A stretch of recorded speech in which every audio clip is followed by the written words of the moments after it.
Hello, everyone who might be tuning in to watch this. So, my name is Cullen Freeman. This past year, I played for the MSU Denver men's soccer team. I tore my ACL and my meniscus at the beginning of the year. So, what I did over the course of the year was I was our tactical analysis person. I would do all of our video analysis for ourselves as a team, as well as our opponent analysis. So, what I've done here to kind of showcase my work over the course of the year, and what I did was, I went back to one of our opponents and put together a full video of what that opponent analysis would look like. This ranged from how they would set up in their defensive principles, how they would set up in their attacking principles, what they looked like in and out of possession, as well as their set piece tendencies. So attacking set pieces, defending set pieces, and everything like that.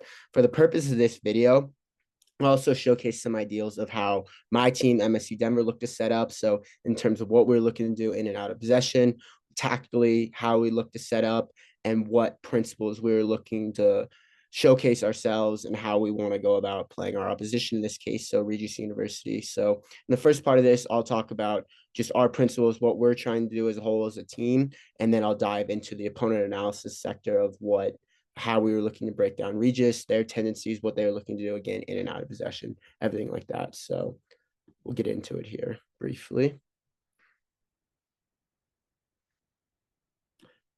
So yeah, real quick here, tactically, when we're looking at how we set up as a team at MSU Denver, it was a 3-4-1-2 shape. We had two wing backs, a double pivot in the middle of the field. We also played with the number 10, and then obviously the two strikers set up. So our key principles in possession, this evolved as the season went on, but we were big. What we focused on probably more than anything else was earning the right to play. So we showcased ourselves over the course of the season as we were really good in possession and building out. We had a couple of matches early on in the season. We played top ranked teams for the Division II landscape, such as University of Colorado, Colorado Springs, and Colorado State University, Pueblo, where we were really good in possession. They were pressing us high up the pitch. We were able to beat their press and advance up the field to a point where they no longer pressed us. They gave us the first third of the field. They sat in a mid or deep block, depending on the phase of the game. And that really proved to us that we'd earned the right to play against an opposition like Regis here. So again, we also had a big purpose and urgency kind of in our decision making and in possession. My coach, Nick Kirchhoff, was very much adamant that he wanted possession with a purpose. So when we had the ball, we were obviously looking to play within, move the ball around, find an overload or a chance to break forward, break lines, get into the attacking third. And then we're in the attacking third. Can we create a quality opportunity, whether that's service, whether that's, across anything, find a way to create a quality opportunity. So, like I said, there, I went in the final third, try to get the ball in wide areas, especially for this match. We're looking to get the ball in wide areas is something I identified in the opponent analysis was their center backs were poor in picking up markers, poor in communicating, and poor with just dealing with the balls in the box in general. So and then in transitional moments, both of our forwards, I would say, are pretty good athletes. I think superior athletes than most of the opponents we played. So look to capitalize in transitional moments. Our wingbacks are pretty good athletes, can get up and down the pitch. And we also, I feel like, have players that want to run both defensively and breaking forward. So that was something a big point for us was in transitional moments, look to capitalize on the space and physical matchups we might have against the opposition. So out of possession, work rate is probably the biggest principle that we showcase within our team and instilled as one of our main team values. Obviously, I think every team says that, but I think in the way we kind of set up out of possession, work rate was a huge principle for us. It usually looked like, again, like a 3-4-1-2 shape. The shape really didn't differ that much. It really depended on the opposition, how we were setting up, how we wanted our forwards to set up. If the opponent was in a 4-3-3, what were we looking to do with our wingbacks? Were our wingbacks looking to press high? In that case, do they have a single pivot? Can our 10 pick him up? They had a double pivot is one of our double pivots coming down to pick them up. So again, all depends on the matchup, the state of the game, the flow of the game.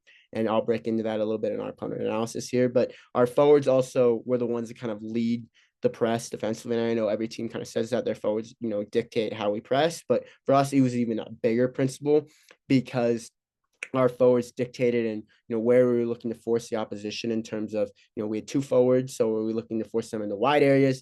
Did we think their outside backs might be a weak point in terms of their in possession setup or whatnot? So that was a key principle for us, and I think that was something at times that we struggled with. So I think that's an interesting something I want to touch on. Wing backs, again, like I mentioned, base their positioning off the phase of the game we're in. Are we sitting in a deep block? Are we sitting in a mid block? Are we pressing hard the pitch trying to win the ball? Again, what is the our opponent looking to do? Are they a team that's looking to value the ball in possession? Are they looking to be a team that's a little more direct? So all those principles kind of dictated how our wingbacks positioning was set up. And then as a whole, I think our team was very aggressive in duels and, going into tackles, looking to win the ball high up the pitch, to create chances. This also led to more transitional moments for us. So that'll be something I'll get into a little bit more with our opponent analysis sector here. So let this run a little bit. Yeah, so this was our team setup here for our match against Regis. I knew this going in. This again was not in the presentation I put together for our opponent analysis, but for the purpose of explaining the video and explaining kind of our setup, I put this together here. So we played a 3-4-1-2. As I mentioned, this was our personnel, little squad description here, as you can see on the side. So goalkeeper, good shot stopper. All three of our back three were right-footed. Our left-sided center back was a converted 6, was common possession. Did a very good job manipulating angles to create passing lanes for himself to break forward. So that's how we kind of dealt with that. And he also had a good enough left foot where he could play out of the back. And if a team forced him to play that way, which multiple oppositions did, his left foot was more than adequate to break lines and play forward. And so we felt confident that if a team was shielding the ball to our left-hand side, we could break forward. So center back was probably the best pure defender of the back three, dominant aerial ground duels, adequate distributor of the ball, but he's a little direct in his distribution. Right center back, very good distributor of the ball, had very good technique, good range of passing, would create a lot of our, if a team was pressing us high up the pitch, we were looking to play long, play for a second ball, or even look to create a transitional moment. Our right center back was where we kind of dictate our state of possession more.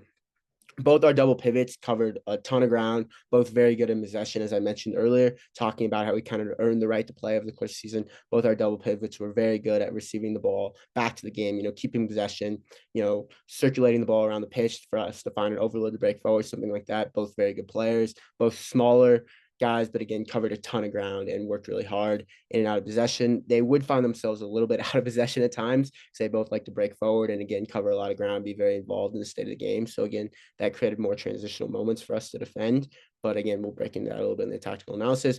Wingbacks, our left wing back was right-footed, had an adequate left foot, was more than willing to get to the touchline and serve the ball on his left-hand side. In fact, I think as the season progressed, that was, what he was looking to do most of the time, is most of our opposition knew he was right-footed, would come inside on his right foot and serve the ball from different angles, depending on the opposition, what their defenders were looking to do, where they probably defended best in and around the box, but was more than adequate going down the left-hand side. Right wing back was a very good 1v1 attacker, very good athlete. I think he was a little conservative in his positioning and possession at time, and also just kind of his decision-making in possession. I think it limited our right-handed build-up in moments, so that was something to get into. Number 22, our attacking midfielder, very good player, very powerful off the dribble, can break lines, carry the ball forward in transition, good in and around the box, very creative. His decision-making at times was a little too direct, but very good player in terms of creating quality opportunities and, very powerful carrier and runner in transition. Center forward, number 16, very big physical profile. He was the one that started in this game. Williams, the player listed under him, was our backup center forward, came in off the bench. This game started at the very end of the season. Another very big physical profile, 6'2", 6'3", very powerful runner in transition, really powerful in the air as to kind of, your traditional center forward profile. Bayer was more, again, that traditional center forward profile, converted center forward, very powerful runner in transition, though, caused teams a lot of problems, very good in aerial and ground duels. Positioning and understanding the game was questionable in moments, and I think he was learning the, kind of the roles the season went on. Sometimes I think we took too many of his touches, but, he needs to be a little more efficient around the box, but that kind of gives you more of a profile there. O'Toole, the other center forward who started this game, very small player, I think 5'5", more of a second striker profile, even more of a 10 profile. Very quick on the ball, covers a ton of ground out of possession, works really hard out of possession, and is a good runner. Will run in behind, will provide, kind of a threat in transition as well. Size limits him in aerial and ground duels, and his possession temperament was a little too direct and sometimes would take a little too many touches as well. But that just gives you a little bit of a description as well in kind of how our team set up and then compared to the opposition. So our opponent in this match was Regis University. They finished second in the RMAC standings and lost in the semifinals of the RMAC tournament. They're located in Denver, Colorado. This was their setup as a team. So they set up in kind of a 4-2-3-1, 4-4-2 in possession shape. I think it tended to be more of a 4-4-2, but it did depend on the opposition, kind of the spaces, specifically whether the opposition set up in more of a double pivot, whether they had three midfielders, kind of a six profile, really depended on the setup of the opposition, and also depended on their structure and their ideals in possession. When they played us in this match, it was more of a 4-4-2 shape. And in the previous match, but prior to when they played us, they had played Fort Lewis University. That was more of a 4-4-2 setup, as Fort Lewis dominated more in possession and they'd look for counterattacking moments. So there are key players that I highlighted in this presentation when I was presenting this to the team were number 23, Liam Carr. Very good player, likes to cut inside on his right foot. Big threat, especially from deeper line positions in terms of serving a ball into the box. Very good in terms of his crossing, his angles, and I think also was a very powerful runner in transition. He looked to drop deep at times and looked to run in behind. Was a big transition threat, as you'll see over the course of this whole analysis. Same thing with their right winger, Belina. Big transition threat in terms of his running and, wanted to cut it on his left foot. I would say he was less dangerous and more of established possession, wasn't looking to run as much and more looking to get the ball at his feet. 10, again, very big runner. He was extremely dangerous in transition. That was something I highlighted a lot, and we'll see later in this presentation. What was interesting about him is he looked to run, was left-footed, looked to run primarily into that left channel and behind. Was very good at running off the center back shoulders. And then the number 10, Betancourt Tovar, kind of played a hybrid role depending on the opposition, depending on the state of the game, the flow. Big transition threat as well. Both their double pivots, Golov and Grillistich, excuse me, more to 2 feet players, pretty good in the build-up, pretty good in understanding the game. Both international players that played at a high level internationally, so they had a very good feel for the game in terms of creating angles to play out, finding overloads, whether that might be in a wide area, whether that might be an essential area to progress. Grillitsch was number 8 specifically, was good at coming down and moving the wingbacks higher to create a 3-back setup to play out of, maybe a 3v2 overload there so they could break lines. Golov would come into wide areas, number 16, create overloads there to play out. So they were both very intelligent players and very good in possession. They didn't cover a ton of ground out of possession, and they were kind of weak in terms of ground duels at times. If it was, a tackle they had to go into, both in the air were fine. Outside backs, the left-sided center back was a better athlete. Got up and down the pitch more, I think was better in possession. They kind of dictated their possession down his side as well. Number 20, Follow, was just more of a traditional right back profile. Nothing special about him, was fine in the build-up. Didn't get forward as much, though, as the left side center back, and was a little weak sometimes in 1v1 defending. Not the greatest athlete. Center backs, number 6, not left-footed. Was fine in the build-up, was a better box defender. I think just better overall defender, good in aerial and ground duels. 26, I think, was the better athletic profile of the two. But his positioning and his reading the game were poor. That was something I really highlighted in this tape. And also his performances were up and down over the course of the season. So that's just a brief description. I try not to overload a lot of the player's information with too many details other than maybe specifically, like the left-sided winger, maybe he wants to play forward or whatnot. So this here would, yeah, here we go. Right here. So I start usually with their out of possession principles, as you see here. So highlighted is here. So this is what I thought they were going to look like based on their prior opponents. So like I said, they played Fort Lewis, who were considered one of the top teams in our league. They went to the Elite 8 this year of our region.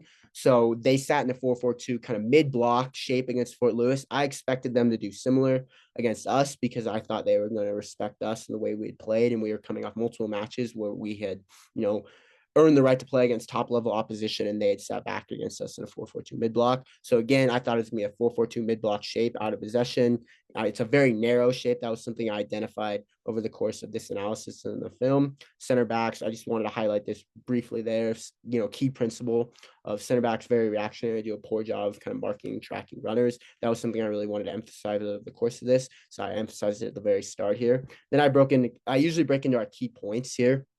Key ideals I want our players and my teammates to be thinking about as we move into the clip section. Utilizing width, I thought was a really important one for this game for us. As I mentioned, they're really narrow in that 4-4-2 mid block. And also I felt like in moments we had opportunities to switch the balls and create overloads in wide areas because they did a poor job in putting adequate pressure a lot of times on the person with the ball, which I felt like created opportunities to switch the point of attack because, again, they're very narrow in their defending. Transition, again, something I wanted to point out, outside backs and even center backs, which I didn't emphasize here, but I emphasized as I was going over this in film with our squad was, I thought they got caught out of position. And like I mentioned earlier, the center backs and the center mids don't cover space that well. Um, as I mentioned there, or as I've already mentioned, their defenders do a poor job of finding and marking runners in the box. That was, again, something I want to mention. I thought it was really important going in this game to find opportunities to put crosses into the box and make them defend in the box. I didn't think they were great box defenders. 25, I really wanted to emphasize, and you'll see over this video analysis, I thought he had done a really poor job in recent games of his awareness and just his body orientation when a ball was being played in behind. There's a few clips I really identified with that, and I felt like it'd be a great opportunity for our forwards, but I felt like we're arguably superior athletes than him to begin with, of looking to run off his shoulder, and especially in those transitional moments because of his body orientation, his body positioning. And another point I wanted to emphasize was that they really did not want to defend here. So these clips I'm going to run through, kind of explain briefly why I segmented these clips and what I was hoping my team would see out of it. So here you see ball gets into a wide area. Real quick, Regis are the team in white. So you see how narrow they are here, which is something I specialize. So the team in blue, they're playing as their opposition, Fort Lewis. See how narrow they are, not putting adequate pressure on the ball. Again, they're in the mid block here, but you can see that lack of pressure. Look how narrow they are on this right side, for example. That wingback's drifting high. That creates an opportunity. Again, no pressure on the ball. And you can see here as well, this is something I highlighted and we froze there. But look at the positioning of the right center back. He's caught a little bit out here, which creates space for their center forward to run in behind. So I understand, obviously, he's stepping there to that other center forward here, but it just creates space for them to run in behind. As I mentioned, their athletes aren't that superior. Creates an opportunity to put the ball in the box. And again, I mentioned they're poor defenders in the box here. You can see here, and this is something we highlighted, but look at the positioning of their center back here. He's very straight on. He's not checking his shoulders to understand where the space is or where his attacker is. And then obviously his athleticism as well. Not a powerful athlete, doesn't cover those last bits of ground here, and it's a goal for the opposition here. So that was, again, something we really specified here. 25, which I've really picked on over the course of this video analysis. This, I really want to talk about his box defending, specifically his ball watching, not picking up markers here. This is off a corner, but ball obviously gets thrown out here. And I especially in the film, I really focused on his position here. Again, not checking his shoulder, realizing he's a forward behind him, does not understand where the space is as well, that he's on the corner of the 6 there. So goal. And again, here's another clip here. I also showcase just how their center mids don't do a great job of tracking runners over the course of this clip, kind of talking about how they don't attack ground. This is another goal. You see here just a flick on, but I really focus here upon the positioning of number 8 and how he gets caught ball watching, doesn't track his runner here. An opportunity for maybe our number 10 or even one of our double pivots in this scenario to run him behind, as everyone is focused on the player with the ball. No one tracks the runner from a deep lying area, and it creates an opportunity, just a simple combination play, as you'll see here, for the runner to break through. Again, number 8, who's supposed to be the centerman, that's supposed to be the guy who's picking up, no idea until it's way too late, and he does not have the athleticism to recover there. This was, again, another goals. This comes off a free kick, and I was really emphasizing, again, their box defending here. So again, I pause it here. Everyone is ball watching. Ball comes off the crossbar. No one reacts, and it's a goal. So again, really trying to emphasize the box defending part of this here. So this here, again, I emphasize this in possession, but I was really emphasizing their transition deficiencies. So center back plays the ball, and I highlighted this when we were watching the opponent analysis. I had my coach freeze it here in this moment, but I was showcasing how number 25, when he plays this pass, is not aware of one, where his left center back is. There's a massive gap there, and he's playing relatively risky ball in the center of the pitch. Now, obviously, he doesn't think his center mid will lose the ball in this next clip, but he has no emphasis or urgency to step up here and out of position. It leaves a massive situation where there's a little bit of a gap and also an opportunity where he's not in line with his opposition center back, and no one is picking up, even though obviously they're in possession, no one is picking up the opposition center forward. So a quick transitional moment here, and all of a sudden they're out of position, and it can lead to an opportunity to break forward, which is exactly what happens here. Quick turnover in the center of the park, and I really, again, froze it here when they lost the ball, of look where their center back is. He's playing him onside here because he's not stepping up. Also, I mean, you could argue here the left center back's a little maybe too far forward, but that's a simple passing angle. And you look at the opposition positioning, they're kind of sitting in a deep block here in this clip. That's This is their center forward, but you can see everyone else is kind of sat off. So if this center back is simply caught forward, this should not have been a chance creating situation. And it's simply, this clip also shows their position in transition. I also emphasize this clip because look in this instance where their right center back is. And I talk about his ball watching instincts and how he does not pick up runners very well, especially in moments of transition. He's so focused on the ball here. The center forward plays this pass. It's clearly his man. This is the right back here, number 20, who's just barely coming into the picture. So there's all this massive space here behind him, and he has no idea that his center forward is drifted in behind him. Still ball watching, still has very little of awareness, and it's clear that the ball's coming into the box here. Still no awareness, and he finally reacts, but it's too late. A forward at a higher level probably takes that chance or better service. Again, this was another clip of player getting to the byline, and I circled and highlighted in this moment of all three of their defenders are ball watching. There's only two attackers in this clip. So they're both on the far post. So you can maybe say the player at the near post understands there's nobody near him, and he's trying to judge where the ball is coming into the box, whether he can play it, whether he can let it go. But the guys in the far post, this would have been the left back and actually the left midfielders, they were sitting in a deep block here, and it came from a throw-in, have no awareness, and they don't even bother to check where their players are. It should have been a goal. So another clip here. This is them again. They're in white in this clip, so they're a little bit of a more of a, they're pressing high up the pitch here. They're looking to win the ball against their opposition here, as you can see. So there are two center midfielders in the middle of the field. That's the player closest to the ball here, and the goalkeeper, number 9, is their center forward. Number 28 is in between the opposition's double pivots here, so he's trying to cut off a pass into there. But you can also see how narrow they are in this picture because their left midfielders all the way. Again, he's kind of pressing up on the opposition center backs there. So that's one of them.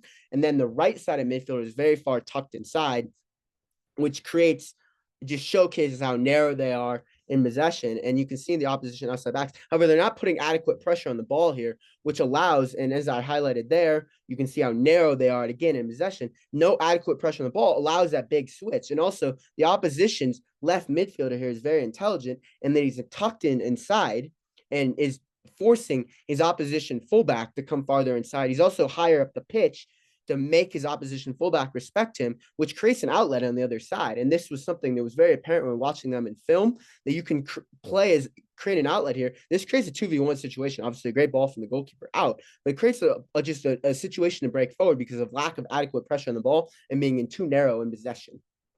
So this creates a chance here. Again, I highlight here. This is, you could argue, a little bit more of, the left back in this picture clearly probably knows he's checked his shoulder prior to this. There's somebody on the far side, but he also has to be aware there's two runners in the box here. Left center back obviously probably has to deal with this guy here, but there's no communication. And I'd probably blame this clip more on the left back. But you look at the left center back's position, the ball is about to be served in the box here. He's very flat-footed and no reaction. Excuse me.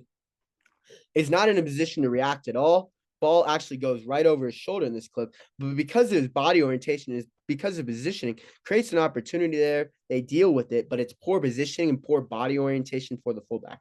So in this clip here, ball is kicked up in the air. It's a transitional moment, but you can see on the far side that opposition fullback is not pressed up at all. He reacts late, ball over the top. That was something I emphasized in my key points. Is their fullbacks and just their back line in general sometimes out of sync and create space to play forward. This was something I highlighted earlier on. Center backs their center mids, do a poor job of tracking runners, especially in and around the box. This is a run, again, from a little bit of a deeper lying position. And the center mid does not track his runners. This was something I was trying to emphasize to our number 10s and our pivots of, can you make a late run into the box? Can you be running off a player's shoulder? So again, ball's played in a wide area. They're pressed a little higher up the pitch here. So I'd say, definitely not in a mid block here, but, ball's played in a wide area, putting some bit of pressure on the ball. But again, right here, you see how narrow they are. So that's the opposition fullbacks tucked in the other side. This was the key principle with them in their out of possession setup, is that's their midfielders tucked so far inside. He's trying to cut off the pass into the double pivot. But again, as you see, as this clip plays on, they don't put adequate pressure on the ball. And because they're so narrow, again, it creates an overload on the far side of the pitch, an opportunity to switch the ball and break forward. So again, this was something I highlighted. Can we use our wing backs? Play forward. We have 3 center backs. Can we cycle it back to them? Lack of adequate pressure on the ball, and you can play forward. And you can see here a little bit of their transition vulnerabilities. The opposition gets a little bit lucky there, but you can see runs from deep cause them issues. Their center backs, their center mids struggle to deal with balls in deep. So the purpose of this clip here, as I've mentioned here, is obviously just highlighting a tactical advantage for MSU Denver, which is the point of this video. I'm talking about the opposition here in my brief description. They switched to a 4-4-2 as they were chasing the game a little bit more. And you can see how their forward, as I mentioned here, that far-sided forward, so the 4-4-2 setup was tucked inside. You can see how narrow they are and how that center back doesn't want to defend, that it creates a far-sided overload. You'll see in this clip, this is a good ball from the opposition, but just a simple switch, and it creates a massive opportunity here by overloading their back line. They struggle to deal with runners, and also just that narrow setup can create opportunities for a big diagonal opportunity. So this clip I highlight here is just that center mids, not great duelers, don't cover a great amount of ground. Again, far switch to the other side because of how narrow they are. You can break forward, find an opportunity to switch, create somewhat of an opportunity for the opposition. So again, lack of pressure on the ball here. They're probably sitting in more of this is clearly a mid-block shape, but they're putting a lack of pressure on the ball. The player's almost at the midfield line here. And again, they're extremely narrow in the setup. This is fine. Obviously, the winger drops back here. But you can see here still lack of pressure on the ball. And this is the key principle here because this is Fort Lewis's number 10. He's dropped into space here, but there's lack of communication. If you're in a mid-block shape, your center mid is probably a good argument they should be picking up. Their center mids don't pick him up. It allows space in the half space to turn. He reacts late, actually, but that creates, again, an opportunity to switch the ball. And lack of pressure on the ball, again, creates opportunities for a far side switch because of how narrow they are. So that was, again, a key principle I was trying to emphasize. Again, that winger gets out late here, and it creates an opportunity for them to break forward. They have a far-sided overload, put the ball in the box, create somewhat of a dangerous opportunity, lose a corner kick there. So there's a turnover higher up the pitch, just kind of emphasized there a little bit. Like this clip was more emphasizing, again, if they're struggling to pass on runners, especially, again, Fort Lewis in a 4-4-2 setup here. Their center backs, again, specifically this right side center back, very poor body positioning and understanding where his opposition's runners are, and it leads to an opportunity for the opposition to play a ball behind. Again, we have a two-striker setup at Metro, so I was saying, can our striker look to play off that player's shoulder, create an opportunity to run behind? Probably should have been a goal there. So Regis win the ball here. They're in possession. They lose the ball. This clip, again, emphasizing transitional moments. So, again, pivot loses the ball. And, again, I was really harping on this right center back in this clip. But his body orientation and positioning doesn't understand the runners, reacts late there, does a decent job of recovering. His right back actually helps him quite a bit there. But, again, his body orientation, body positioning, especially considering where they lose the ball in that clip, is too flat-footed, doesn't understand the space behind him, also doesn't understand it's a turnover relatively higher up the pitch, considering where their positioning is a team. So that means there's a lot of space to play in behind, and I just thought it was lack of good body positioning and awareness from the center back, which is something I emphasize to our team. Again, lose the ball in possession, and you can see, especially that left center back, something I emphasize here, and I think I forgot to emphasize in the key points, but I talked about as I did this film analysis. He was very aggressive in stepping out, and it created a lot of vulnerabilities, especially against a two-striker setup here. So you see a great opportunity here because he steps out, is very aggressive in his temperament, and leaves massive space for his center back partner to cover, especially in a two-striker setup. So that probably should have been a goal. See it again, that left center back a little aggressive and stepping out here, late to react. This right center back actually does a really good job in recovering in this clip. But again, that was something I wanted to emphasize, is that the center back's temperaments in terms of how they wanted to step out and cover ground were not on the same level. So one was super aggressive, and I think was a little poor and rash in his decision making. And that was something I wanted to emphasize. Both our forwards are quick and good athletes. So if they can beat him and stepping out, creates opportunities.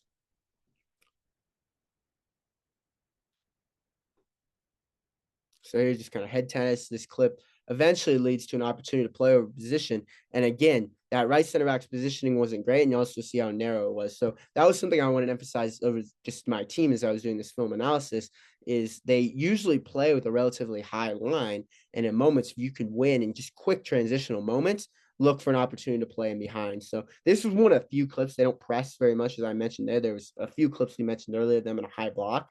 But again, they weren't really pressing, I would say, in that high block. This was one of the few clips that are actually pressing higher up the pitch. They had scored in this game early on, looking to create an opportunity to score a second goal probably.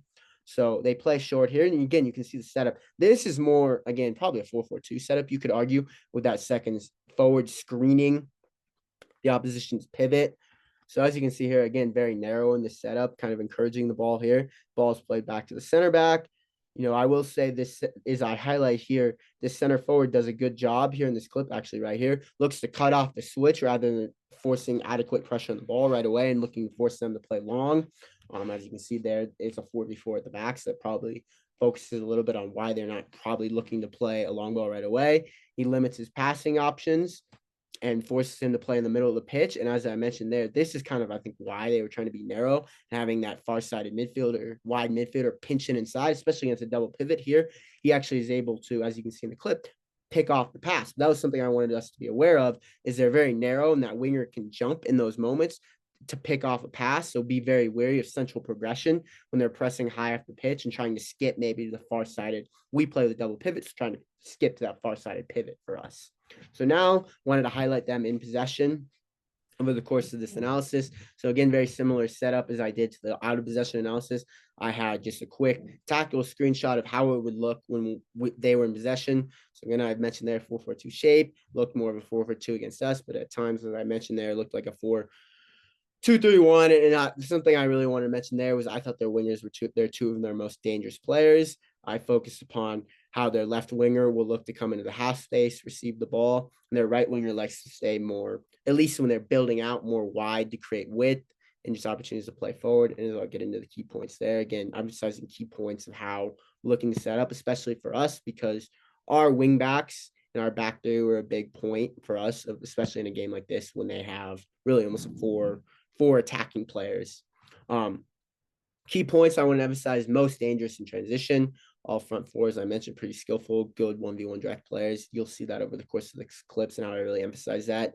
They look to get in transition as much as possible. Their front forward stays relatively high and they will run immediately. And they're looking for second balls, any chance to play forward. Center backs, as I mentioned here in showcase, to get wide in the build. Fullbacks will push high and wide. Sometimes they'll drop deep as well, which I showcase in the film. Their left-sided players, I will show in the film.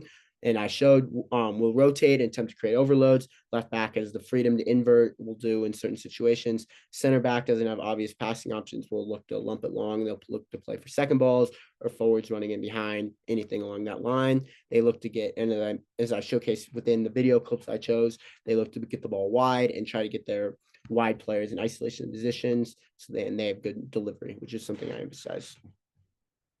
So this was a goal, again, a transitional moment. As you can see, as I focused on here, our possession shape, which was something I really wanted to emphasize, be really important. We're compact, and this was something I emphasized. Is they were in blue here, so their opposition this was a couple games back, but the opposition was actually had played a back three, so that's why I wanted to showcase it. But in this moment when they win the ball, I really wanted to highlight to our center back specifically, so our back three, to be high at the pitch, to compact the pitch, to make sure to limit the space they have to break forward and create these moments of transition.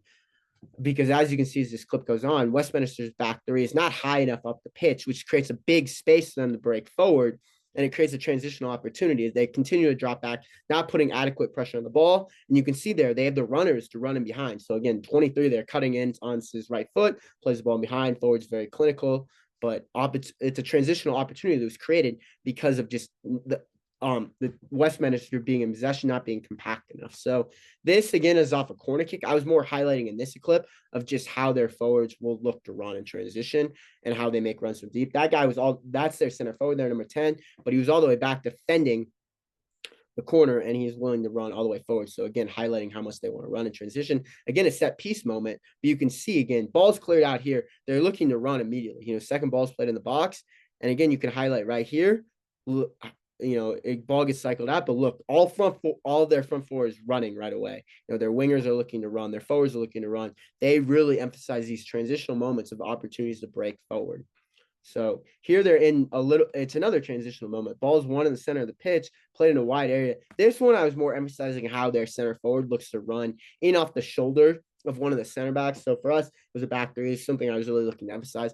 He was really going to look to run off our wide center back shoulders and in behind them and kind of into that channel. You can see his run here is really good run, really good ball, leads to a goal. But that was something I wanted to emphasize to our wide center backs and also our center back. Be aware, he's looking to run off our wide center back shoulders because our center back kind of has to, see that and kind of read that run. So again, another transitional moment, which I want to emphasize here. All four of their wide players looking to run. And this was, again, their center forward, again, running off, the center back shoulder and behind and kind of that channel space, which, again, I was trying to emphasize to our wide center backs. He's going to look to run off your shoulders, again, ball in behind. But that was something I really want to emphasize is 10 will run, and he's always looking to run in behind, especially into those channels. He has a very good understanding of the game, sees the space well. So, again, transitional moment, goal kick this comes from. But, that was something I also want to emphasize is they will play these hopeful balls in behind to kind of try to create chaos. And they have the runners and the attacking players just to create chaos and danger for the opposition. And the opposition is afraid of it. Ball's cleared out here. Again, you can kind of see their attacking players looking to step up. Another transitional moment, win quickly. Something I also want to emphasize to our defenders in this clip and just over this tactical analysis here was that, their attacking players are very skilled and very key in these situations, especially to limit the transitional moments by not diving in and just not limiting the chances to play forward, because again, they break forward, create a very good opportunity here just by, the opposition over defending a little bit and, trying to win the ball back right away, and not being patient and understanding at the level, these are high quality attacking players. So, a lot of these clips started, and that was something I emphasized with Regis being out of possession, showcasing their transition threat. And that was something I really highlighted in my team is a lot of these clips start, they're not even in possession. They create these transitional attacking moments by winning the ball out of possession. So again, another turnover you can see, again, all four of their attacking players running. Number 10, again, running into kind of a wide channel off the center back shoulders, wants to get on his left foot, good ball striking with the left foot. Just over the bar, but again, another moment. Then I started to progress into more their in possession tendencies. So I showcased here in their shape, their double pivot here is a little bit stagnated, actually, as you can see here. And their 10 is checked deep to receive the ball. The opposition is down 1-0, so they're pressing a little bit higher up the pitch. You can see their outside backs high up the pitch here. The center back's pretty far apart, and their double pivot is a little stagnated to create layers to play through. That obviously, number 8 checking out creates an opportunity for number 16 to come to receive the ball. I emphasize this clip specifically because at MSU Denver, we press with 2 forwards. A lot of times we were looking to force central progression and then look to recover if the ball was played into a wide area. So this clip specifically, I really wanted to emphasize they will look for a third man combination to break forward, and that specifically that left-sided player in that double pivot is very comfortable receiving the ball with his back to the game and playing in a wide area. So that was what I emphasized here in the text. The ball gets played in a wide area. So that was also something I want to emphasize is it was pretty much pattern play in terms of this left-sided scenario is when the left back's wide, the left winger will look to come inside in kind of that half space with the number 9, especially when the ball's on the left side because the number 9 is left footed. He will look to run into the channel in behind. This time it would be the outside back shoulder. So again, I circle the left winger here. Ball gets played in his feet. Exactly. Almost like clockwork. He breaks forward. The left back actually overlaps in this clip. But again, they're looking and they eventually turn the ball over, but you can see the pattern play there. So this clip I thought was really interesting because for my team, because it highlights, again, left center mid rotating wide to create an overload. This little wide areas, that was something I wanted to emphasize. They will do that. And also emphasize the kind of the rotations they have here. So left center mid the left pivot goes wide, the left back comes inside, and this time the left winger is wide. So he's looking to create, again, just rotations, looking to, undermine the back line here. So something also I emphasized here when we were breaking it down in film is that when that left back came inside and the left center mid rotated into a wide position, the left winger would come down to create space, come to receive the ball at his feet. So again, they turn the ball over here, but you'll see it here in a couple of clips of when that left winger looks to check down. He's obviously looking to come into space to play. So left back again plays the ball here, comes inside to create an overload inside position. Left winger comes down here to receive.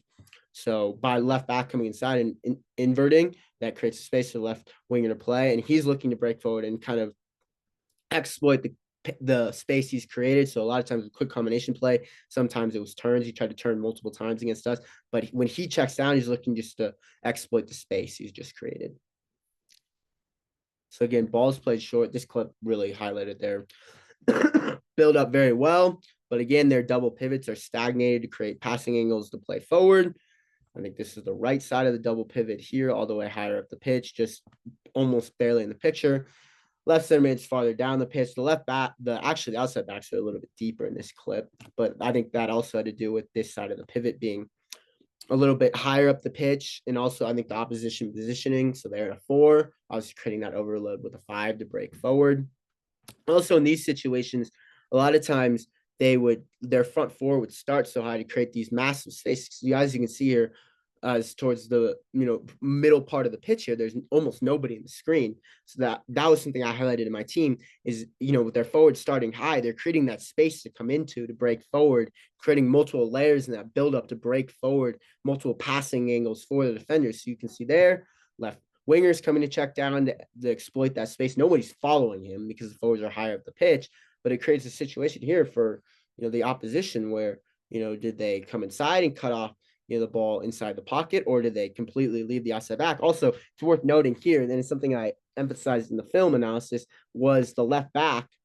As he sees the left winger check down in his space, he's looking to exploit the space high up the pitch. Then he's really forcing the opposition's winger in the decision of, do I stay inside? If I stay tucked inside, the outside back's going to bypass him because he's going to come up the pitch and exploit that space that he's all of a sudden left. So ball gets played into wide. Again, the left winger is intelligent here, sees there's a massive space and exploits it. And that was something I highlighted in my team of, look, he checks down. There has to be communication, whether that's from a center back stepping out, ideally no, but whether that's from a center mid picking him up, somebody's got to pick him up because it was far too easy to play forward here. And obviously it's the Division 2 level. At higher levels probably doesn't happen. But again, trying to identify, patterns of play there. This was interesting as well because, as I talked about earlier, that number 10 kind of served in a hybrid role. Sometimes he's looking to run behind, sometimes he's looking to come in his feet. Center forward comes to more feet there, and that winger is looking to run in behind, again, off the left center back shoulder, because obviously he was caught a little far forward, but that was something I want to emphasize, kind of a hybrid role for number 10 there. So here, attacking clip. This clip here emphasizes more their buildup. They're breaking down more of a deep block here. They're an established possession in the opponent's half. So short pattern play to break forward. Again, different angles. So again, the pivots at different angles, positions to break forward. And that creates opportunities for a big switch. Something I did want to emphasize that they would do, especially in established possession more, is looking to, again, get the ball in the wide areas early to their wide players because they're their dangerous players. This clip here, you'll see something they did. And again, I talked about the intelligence, their double pivots. Here, they're more in the same line here. Left back's inverting, but you can see something I wanted to emphasize to my teammates here, especially to our pivots, that our pivots can't get caught too far forward in this positioning, or if they do get caught too far forward, one has to communicate, because their pivots were very intelligent in their positioning of, they came inside, to create kind of space, where they're coming together, trying to bring the opposition out. There will be a player that will come inside to exploit all of a sudden that space that's been left and vacated because no one's in that, pocket of space that's higher up the pitch available. So that was something I wanted to emphasize to our pivots specifically when I was doing this film analysis, as look for somebody, whether that's a winger, whether even an outside back, that will invert inside to take advantage of the space that's been created by the pivots being higher up the pitch. Because again, they look to stay in a 4-4-2 shape, and their forwards, the two forwards, look to stay high. So again, ball gets played inside here. It looks, again, they get the ball in a wide area. That's their fullback to fullback passing, crossing the box. But again, they have multiple players in the box. Brilliant header for a goal. But you can see there, that's kind of, again, they have two players in the box. It's, with that two center forwards pretty much, because they want the players in the box. They want runners in the box. They want targets in the box. So it's obviously a lot of times going to come from a wide player to invert to take advantage of all of a sudden that pockets of space available. This was something I emphasized. I think I mentioned the left center back's not left footed. So he receives the ball poor. He has a poor positioning when he receives this ball. Does not create angles for himself. His hips aren't open when he receives this ball. Turns. He's able to play forward here, and that was something I emphasized as well. Left back, again, is inside left winger, comes down to create space to play forward. But that was, I considered, something, especially when we're pressing higher up the pitch. Can we use that as a trigger of, if he has poor positioning when he receives the ball, he's not receiving his ball, hips facing the field, can we press there and look to, maybe force a turnover high up the pitch? So ball gets cycled around here. So I think that's And again, early combinations with wide areas. And again, this was something I want to emphasize. Yeah, this is one of this clip. Again, running behind from that forward and looking again to run off the foot, the center back shoulders into a wide area. So this was also something I wanted to emphasize. Again, different pictures they're painting in their buildup. So it's a buildup shape here. You can see the early rotation. Also see how wide they are in the build. But you're seeing the early rotation here of that left-sided pivot rotating into a wide position. So as a result, this is in a 4-1 shape. The opposition is sitting a little bit back. There's a little bit more of a gap despite the forward being high up the pitch. But the three kind of in this block are pressing. They're giving a little more of space. So they're looking to create, again, kind of an overload. So it's actually, again, it's another player here from the opposition. So it's actually a line of 4. So again, they're trying to create an overload to play through a 4-2 to break down that 1-4 shape from the opposition. So this time it's actually the 10 coming down to check down in a deeper position. And the rotations as a result that take place is the left back then rotates higher up the pitch. Because that's actually the left winger you can see on the far side of the picture coming inside. He's rotating into that second forwards position to create that 4-4-2 shape. And the left back is then pushing on to become the left winger to create that shape, as you can see here. So that end of that rotation picture. But that was just another rotation I kind of wanted to emphasize my team of look for, different pictures they're trying to create. But again, at the end of the day, it's always that 4-4-2 shape to break through. And they're just trying to create overloads, different pictures to play through. So again, this was actually the right winger coming all the way across the field to receive. But I was also highlighting to my team of if, especially for their wingers to come inside to invert, they still want that width, especially higher up the pitch. So look for their outside backs. Their wingers are coming inside to invert. Look for their outside backs to exploit that space because they do view the width and creating balls in the wide areas. Again, as I talked about, getting wide areas and wide positions is an opportunity. So they were looking for that. So I was right back, making that run all the way forward. So I want to emphasize that. Here's another build-up clip. Again, how wide they are. But again, I also did want to emphasize they will look to go to direct if they're pressing high up the pitch, as I mentioned in the key points. And then second balls are very key in this position. So I was highlighting to my team, look, especially our double pivots, those positions when they're going long, our double pivots have to win those balls. They can't get caught on the wrong side of the opposition because they will look to win those balls. And I also was emphasizing to my team of it's not a bad thing if they play long. Their center mids are not the greatest athletes, but you have to be in good second ball positioning. Again, also a transitional moment. They win the ball here. And showcasing, again, their ability and how direct that front four is in running forward. Get a little lucky in the combination play here. But again, an opportunity to break forward. This actually leads to a goal. Runners in the box again. Goal. This final clip here I wanted to emphasize again was just how, again, they will look to be a little more direct in moments in their buildup, but again, how important second balls are. So ball looking for a wide player, second ball though. It's extremely important to win these second balls because their attacking players are very direct. If they win the second ball, again, they will look for runners, ball in wide area, good chance there, good defending. So final clip here that I wanted to emphasize, this is a little more of a build-up clip. But you can see again how they're looking to, again, get the ball in the wide areas quick, create opportunities. That's again a very direct ball into a winger that's high and wide. And they do keep their wingers high and wide, 1v1 position for their winger to take on his player here, gets into a dangerous position and puts in a very good ball. Goal. Another clip here. Again, this was something I emphasized a little bit earlier in the key points and something I was, because they were the match against Fort Lewis, they were out of possession a lot. The Fort Lewis had a higher percentage of the possession, but I wanted to emphasize this. If their center backs don't have options in possession, they look to play direct. So you can see here, this picture very clearly paints. There's not a lot of options here in possession. The double pivots are both deeper. The forwards are very high and stretching a line, but one of their forwards has dropped a little bit deeper. So there's not much space to check into here. And the opposition is also very disciplined in their defending. So there's not options. He continues to progress forward, doesn't see options. And he will just look for that front four. And again, second balls, or he's looking to play directly in behind. So you can see there in his body positioning, he's frustrated with his teammates, plays a direct ball in behind, but he creates an opportunity because their forwards are always looking to run in behind, especially when they see that there's not options to break forward in the buildup. Ball gets cycled out. And then, so we get into set pieces here. So the way I did set pieces, again, obviously highlighting set pieces. Key points, again, as I mentioned, they do have a long throw. It was actually from the backup, so there was no clips of the long throws. My coach and I discussed prior, the backup was actually injured going into this game. So I didn't believe it was necessary to emphasize they had a long throw. but in the key points, I did leave that in there. So I mentioned there attacking set pieces very much about just creating a zone of space for the players. So just a key point to emphasize for my teammates of thinking if they're creating a space or there's massive space they've left vacated, probably looking to play the ball in the box. There's a brief description of how they defend, 3 zones, and then just a brief kind of point of they don't do a great job attacking and defending runners on set pieces, kind of giving my teammates a little bit of a picture. So this was a clip from their goal. This was a free kick here. They clip it in. Something I really emphasized was they have really good service in wide areas. That was the left-footed service, great ball. But again, ends up kind of at the far post. They're not doing anything special here, but it was a goal. I was really emphasizing the service aspect of this. Let's try to limit as many set pieces we give up in dangerous positions because they have very good balls. They have multiple players, really good ball striking and really good ball service. So this clip here was a corner kick. They had multiple little corner kick plays. I talked about creating space to vacate. Ball plays player on the near post here, which I emphasize right here, checks the ball, receives the ball, but he creates a massive space in the near post.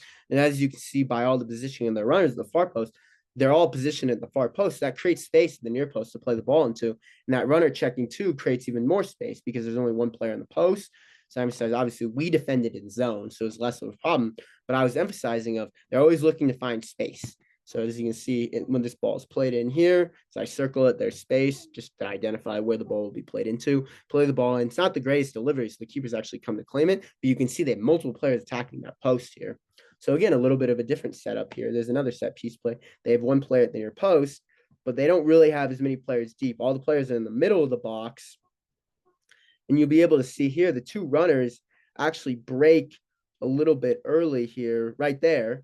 So they all both break off a little bit earlier, which leaves this whole far post space vacated. And they had this set up very well here in a pick setup, as I highlight here of the player at the far post. They're stacked, so it creates an opportunity for them to pick, and it's a simple service here to the far post because they have that setup. Again, they created space to vacate. That should have been a goal, but you can see again they're creating space for a runner to come into. So short corner kick play here, but you can see by their positioning, again, they're all kind of stacked towards the near post, and they're looking just kind of float a ball in, which they do here to the far post because that's where the space has been vacated. There's also a runner here, which I think did highlight when I was highlighting this in my team, but the angle because the defender wasn't there. So they just clipped this ball into the far post. But again, the space is vacated, ball goes over the head. You have an idea here. This was a pretty straightforward delivery here. I was just highlighting as if the opposition, so hopefully for us, was in a good setup, there was no space to be left vacated, what their runs would look like here. So again, they have this stack setup. Somebody's attacking each of the different zones, near post, far post, middle of the goal, just to highlight that they do have straightforward setups. Balls played into the near post there, but just kind of highlighting the different runs they will have into the box. Defending set pieces, that was the next portion of this. This was a big part of my team's identity is we were very good attacking set pieces. This I did want to highlight because I thought it was important. It was also the same setup, multiple matches I watched. So the number setup doesn't really matter here. I was just kind of showcasing where the different spots are. So they have a player on the near post, so I highlight their front post guy. They have 3 across the zone. Everybody else is pretty much a man-to-man. I left number 7 there because in the multiple matches I watched, the opposition at least had a player kind of in line with the front post, but deeper. So I thought that was man-to-man, but it's just kind of showcasing different setups. Very few teams had all 5 at the far post. They did leave the guy at the top of the box, but they pretty much bring all 11 back to defend set pieces, and that's what I found in multiple matches here. So this was just a clip, again, identifying it. So you can see there, this guy's left unmarked kind of with that space. They have the 3 across the zone, 1 guy at the near post, 1 guy on top. Everybody else is in kind of man-to-man setup. So again, but this player at the near post is obviously looking for runners, and it's clearly an instruction to come back, but he's looking for runners. Again, same setup here from them. They have this player here that's kind of in a deeper lying position at the near post, but everybody else is back. They're all kind of stacked. Obviously, the service is coming in on the goalie here. You can kind of identify, again, there's 3 guys across the zone. And actually, what's interesting here is the player that would be on the top of the box in this scenario is actually in the box because they brought so many players in the box here. What I really also highlighted here was they sent 1 guy short here. You notice the guy in the front post is kind of marking nobody, doesn't come to the ball. So I thought it might be interesting. Maybe we play a short corner or something to see how they react. Ball's obviously played in the box, doesn't matter. I think this gets cycled out to a goal. One final setup here, just another clip from the same side. You can see it's almost the same exact setup, a little bit of different setup from the opposition. But you can see here that, again, they're man-to-man. There's a couple players up top of 6. So they're in a man-to-man setup, but it is, again, same setup, just from the same side. So ball gets played deep. I think they clear it out here. And there was no clips of a long throw. We also didn't have a long throw, so I thought it wasn't necessarily emphasize it. But yeah, thank you so much for tuning in to this tactical analysis segment. I hope this helped in kind of breaking down how I do these tactical analysis segments and just opposition analysis for my team against each opponent, and also adding a little bit about our principles so it makes a little more sense. So thank you.